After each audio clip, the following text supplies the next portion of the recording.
And I think something we have to remember about now is that most documents are not read by human beings. They're read by computers. When Google indexes your documents for search, that's a computer reading a document. And a large application of artificial intelligence, machine learning, is what's called sentiment analysis, where you listen to all the Twitter streams and try and get a sense of what's going on. It's a sort of advanced form of statistics without sometimes lacking theory. So the opening up and the equalization, if you like, that comes through providing blind people with access, or blind people being enabled and empowered, is, I think, really important. I'll throw this out, and I hope I'm right. The Greek poet Homer was apparently blind. That throughout history, there are blind people who have succeeded. And I hope that there will be more of them. It's horrible for people to be disadvantaged twice, disadvantaged from a physical illness and disadvantaged by social barriers. Thank you very much, Jonathan.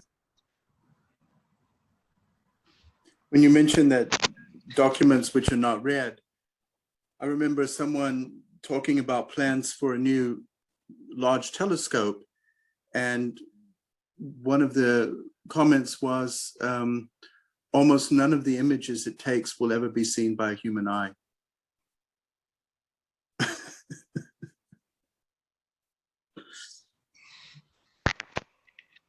Times have changed.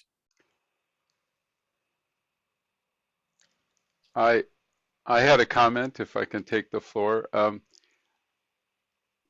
It occurs to me that one of the great benefits of what I'm going to call the disability movement, because I lived in Berkeley next to the Center for Independent Living and probably ran into Ed Roberts any number of times. But one of the things that this lifting in our consciousness is doing for us is making us become more aware of how we interpret self-selection as ability.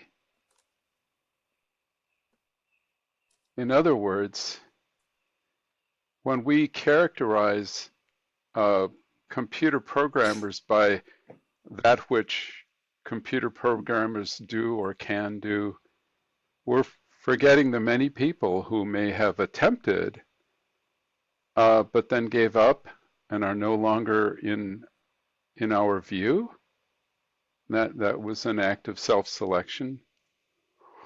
And ableism, I think, is deeply, deeply tainted by our unconsciousness of self-selection.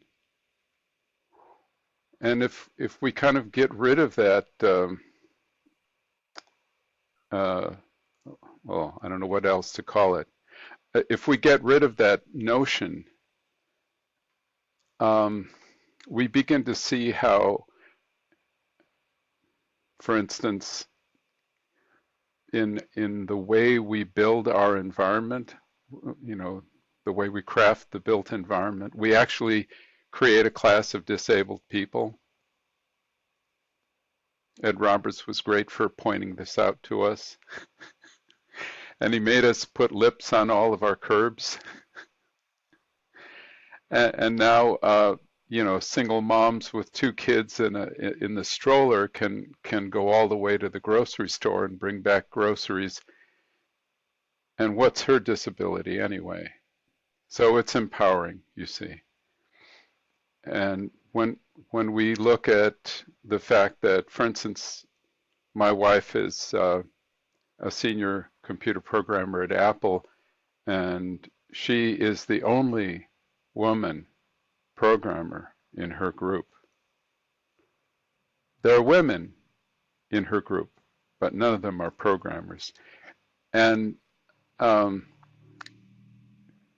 this sort of observation is trying to tell us something.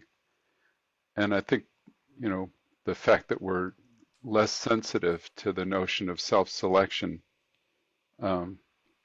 is really something that we must become aware of, because our privilege is that we got to where we are today with respect to technology. In other words, we're technology empowered, technology enabled people, but there's been a process of self-selection along the way. And we've left a whole bunch of people behind. So now that I think about that, you know, most of the time I hope I can free myself from this illusion that, you know, the people I see are the people who ought to be here, and all of the people who ought to be here are here. Oh, by the way, Jonathan, in glancing over TUG 2021, the TUG conference, I saw names of two old friends, Sue DeMerit and Cheryl Ponchen, and they are not tech programmers. Their emphasis has been for more than 2 decades now, helping people to learn tech. They're kind of tech advocates, and their role in their workaday life is to use tech, but they don't do a lick of programming in tech.